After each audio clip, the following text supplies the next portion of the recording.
नमस्कार, सत्यार्थ न्यूज में आपका स्वागत है। विदिशा की तहसील नटेरन में पुलिस अधीक्षक दीपक शुक्ला के निर्देशन में अतिरिक्त पुलिस अधीक्षक डॉक्टर प्रशांत चौबे, एसडीओपी मनोज मिश्रा के मार्गदर्शन में आगामी त्योहारों को दृष्टिगत रखते हुए सभी को नवदुर्गा, दशहरा आदि त्योहारों को शांतिपूर्ण ढंग से मनाने हेतु कहा गया।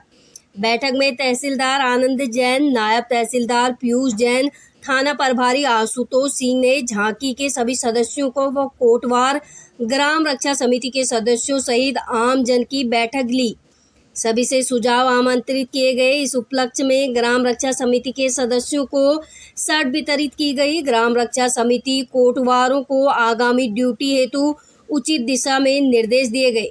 त्योहारों को शांतिपूर्ण ढंग से मनाने की अपील की गई। विदिशा से जिला ब्यूरो संजीव शर्मा की रिपोर्ट। हमको भी याद रहेगा कि हम कभी साहब ने ऐसा बोला था, इस तरह का हो गया, ठीक है ना।